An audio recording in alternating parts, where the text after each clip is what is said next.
I'm Chen, 28, documentary filmmaker specializing in social justice stories. The smell of burnt coffee and stale cigarettes hit me the moment I stepped into the cramped production studio, but it was the sound that made my stomach drop, my own voice, trembling with barely contained rage, echoing from the speakers as the editor replayed the footage for the third time. They called me worthless, my recorded voice said, the words sharp enough to cut glass. Said I'd never amount to anything more than the family disappointment. I watched myself on the monitor, younger, angrier, sitting in that same uncomfortable chair where I'd poured out 10 years of buried pain just hours ago.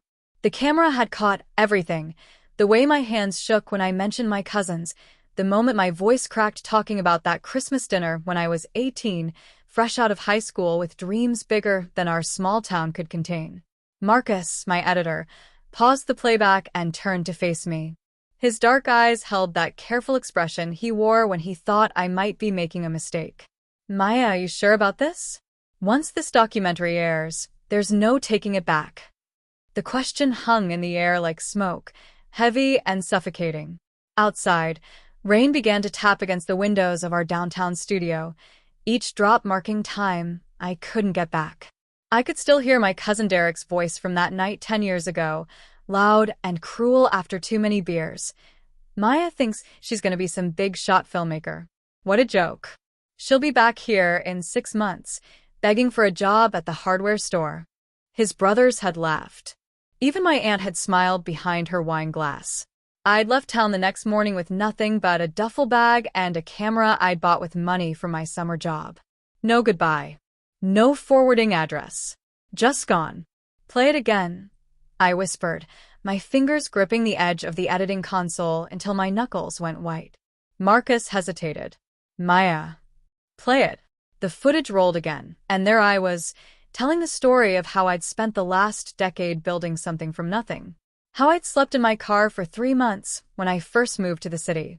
How I'd worked 18-hour days editing wedding videos just to afford ramen and film stock.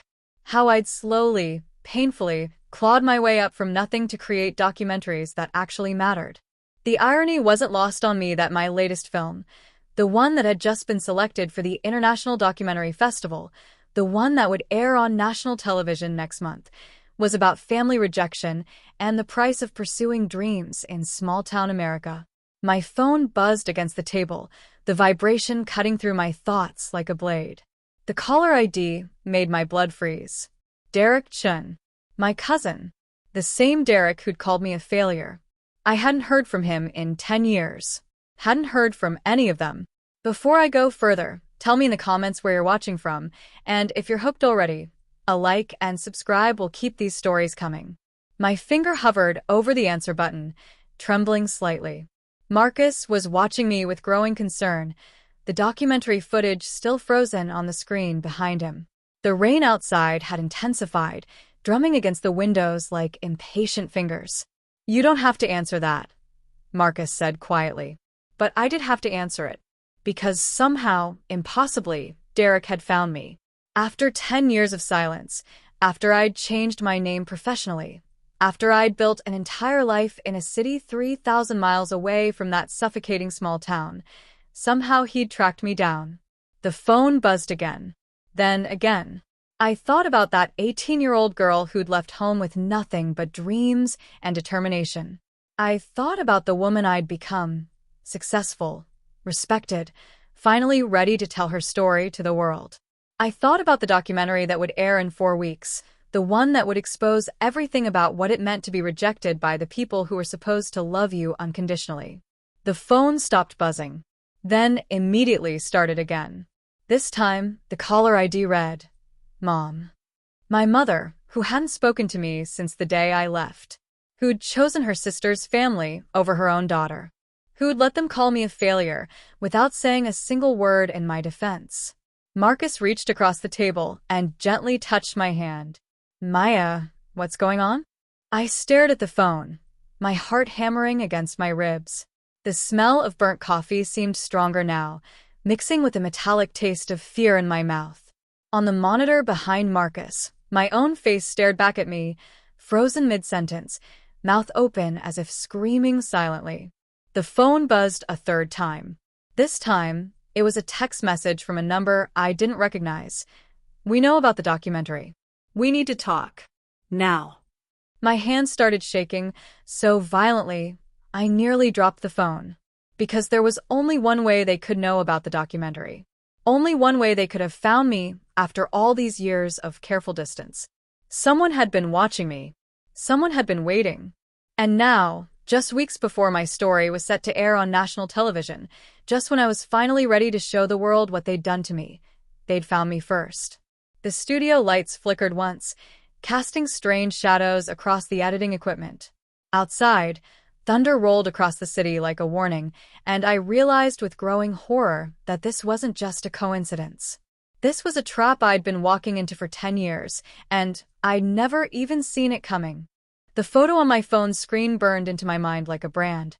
Someone had taken a screenshot from my documentary, my own face, vulnerable and raw as I talked about the pain, and scrawled those threatening words across it in blood-red letters. "Some stories should stay buried." My hands wouldn't stop shaking as I showed Marcus the image. His face went pale, and he immediately started checking the locks on the studio doors. "Maya, we need to call the police," he said, but his voice sounded far away, like he was speaking through water. I couldn't move, couldn't think. The smell of rain drifted through the old building's walls, mixing with the stale coffee until I felt sick.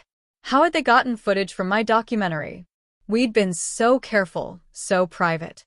Only 3 people had access to the raw files, me, Marcus, and Sarah, I whispered. Marcus stopped checking the windows. "What about Sarah?" "Sarah Martinez, our production assistant.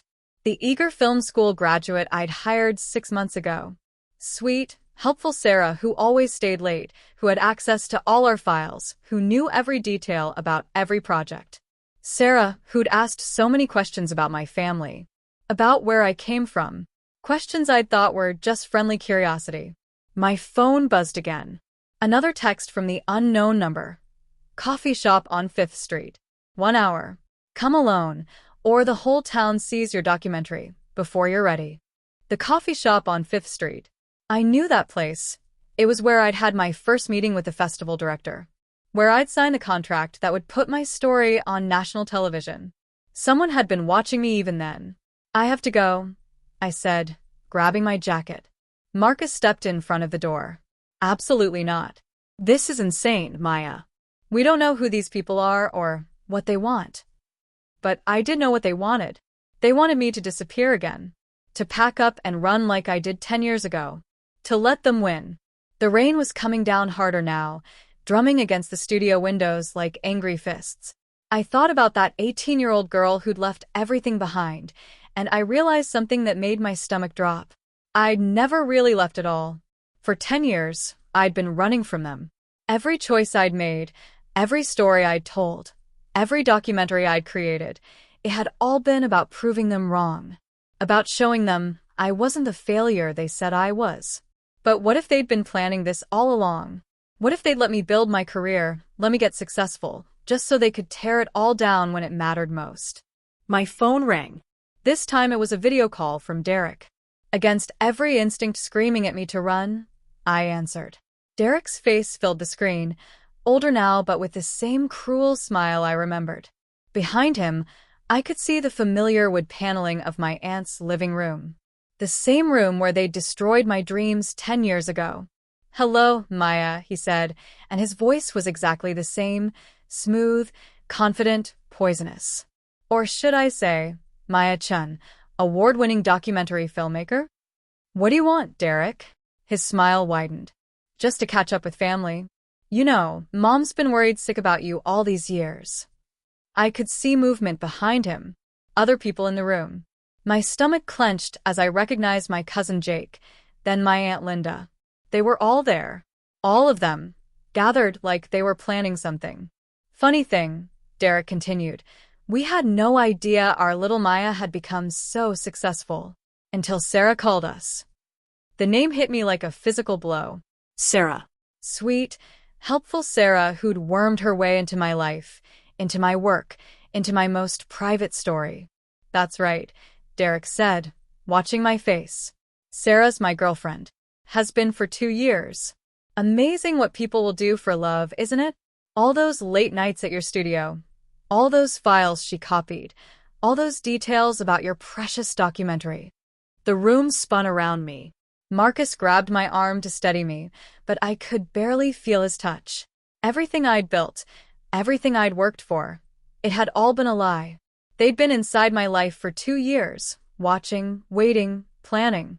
Here's what's going to happen, Derek said, his voice turning cold. You're going to pull that documentary. Cancel the TV deal.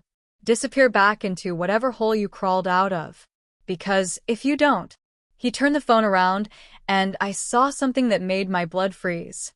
My mother, sitting in a chair in the corner of the room, her hands tied behind her back, tape over her mouth.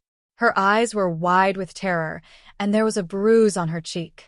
Mom chose the wrong side 10 years ago, Derek said, turning the phone back to his face. But family is family. And sometimes family needs to be taught a lesson about loyalty. The video call ended, leaving me staring at my own reflection in the black screen. Marcus was saying something, but I couldn't hear him over the roaring in my ears. My mother, the woman who'd abandoned me, who'd chosen them over me, was now their prisoner because of the documentary I'd made to expose them.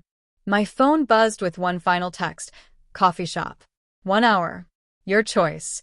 Your career or your mother's life. Outside, lightning split the sky, illuminating the studio in harsh, white light.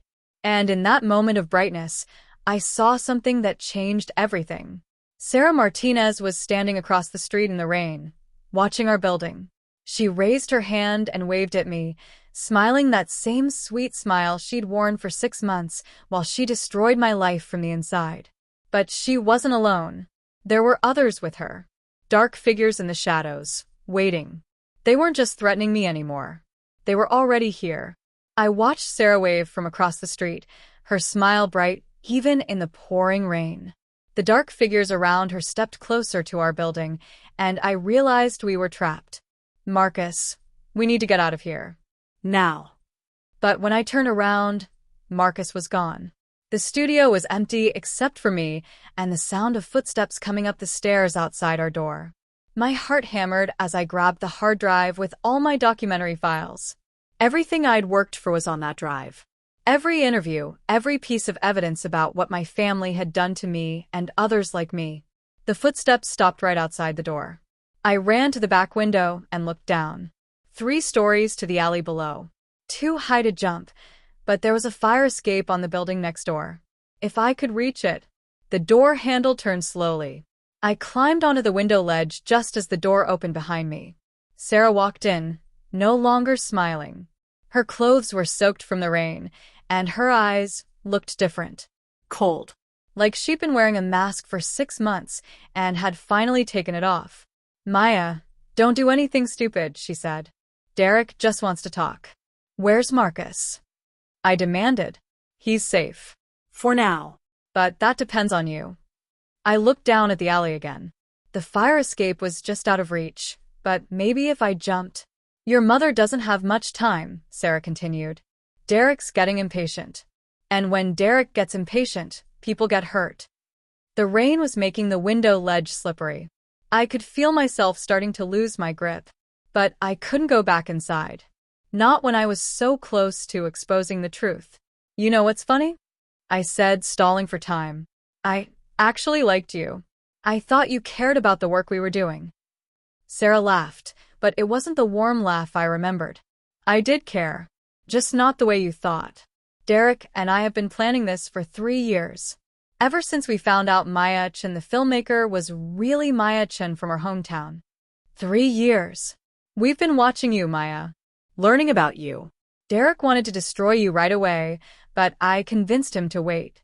To let you get successful first. Because destroying someone who has nothing isn't nearly as satisfying as destroying someone who has everything. The hard drive felt heavy in my hand. All my work. All my proof of what they'd done. If I could just get it to the police, to the media, to someone who could help. Hand over the drive, Maya. And then we'll go see Derek together. I looked at Sarah, then at the gap between buildings. It was impossible. No one could make that jump. But then I remembered something my mother had told me when I was little, back before everything went wrong. Sometimes, Maya, you have to take a leap of faith, even when you can't see where you'll land. Tell Derek I said no, I said, and jumped. For a moment, I was flying through the rain. The hard drive clutched against my chest.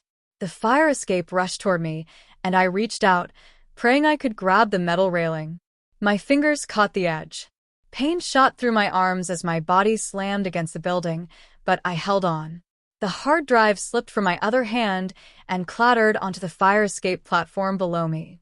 Behind me, I heard Sarah screaming into her phone. She jumped. She actually jumped. Get everyone to the other building now. I pulled myself up and grabbed the hard drive, then started climbing down the fire escape as fast as I could. My hands were shaking so badly I could barely hold the metal rungs, but I kept going. At the bottom, I dropped into the alley and ran. The rain was coming down so hard I could barely see, but I knew these streets. I'd walked them every day for 2 years, never knowing I was being watched. My phone buzzed. A video message from Derek. I almost didn't watch it, but I had to know if my mother was still alive. The video showed my mother still tied to the chair. But now Derek was standing behind her with a knife. You have 30 minutes to get to the coffee shop, Maya. 30 minutes, or Mom pays for your stubbornness. And just so you know, we have Marcus too. So now you get to choose. Your career or 2 lives. The video ended with Derek pressing the knife against my mother's throat. I stood in the alley, rain pouring down my face, holding the hard drive that contained everything I'd worked for. My entire career, my chance to tell the truth, my proof that they were monsters. But they had my mother and Marcus. I thought about that 18-year-old girl who'd left home with nothing. She'd been brave enough to start over. Maybe she'd be brave enough to finish this too. I pulled out my phone and called the one person I never thought I'd call again. Detective Rodriguez? This is Maya Chen. You probably don't remember me, but you investigated my family 10 years ago when I reported them for fraud. I know you couldn't prove anything then, but I have proof now. And I need your help. 20 minutes later, I was sitting in the coffee shop on 5th Street. But I wasn't alone. Detective Rodriguez and 3 other officers were positioned around the shop, hidden but ready. The hard drive was safely with the FBI, being copied and analyzed. And I was wearing a wire that would record everything Derek said. Derek walked in exactly on time, confident and smiling. He sat across from me like we were old friends meeting for coffee. Smart choice, Maya.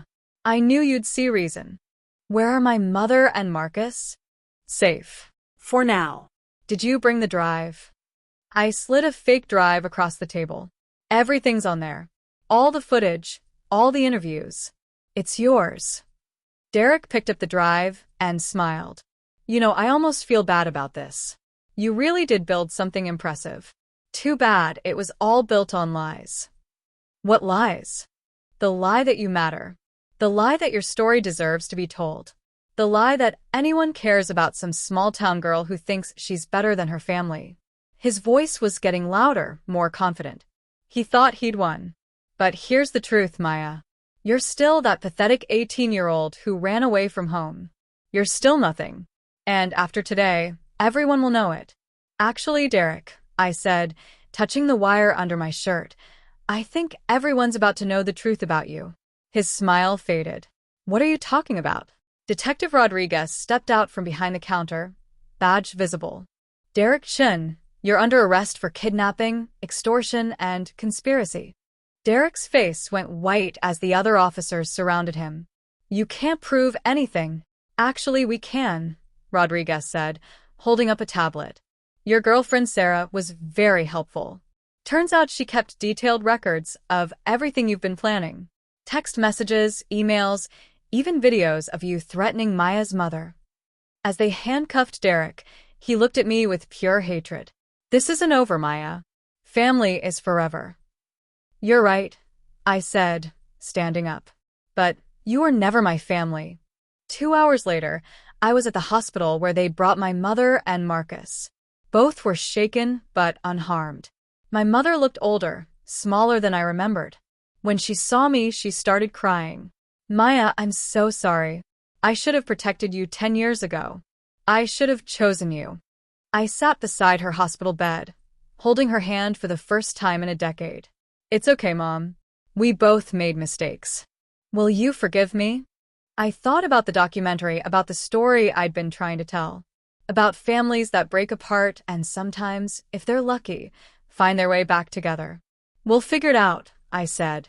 3 weeks later, I stood on the stage at the International Documentary Festival. The lights were bright, the audience was huge, and cameras were rolling for the live television broadcast. This film is about second chances, I said into the microphone. About the courage it takes to tell your truth, even when people try to silence you. And about the difference between the family you're born into and the family you choose. In the audience, I could see my mother in the front row, crying proud tears. Marcus was there too, along with Detective Rodriguez, and even some of the other victims who'd come forward after Derek's arrest. But the moment that mattered most came when they announced the winner of the festival's top prize. Maya Chen, for Finding Home, a story of survival and truth. As I walked to accept the award, I thought about Derek and his brothers, watching from their jail cells. I thought about that Christmas night 10 years ago when they'd called me a failure. They'd been wrong about everything except one thing. This wasn't over. But not because they'd get revenge. It wasn't over because I was just getting started. The applause was thunderous as I held up the award, and for the first time in 10 years, I felt like I was truly home.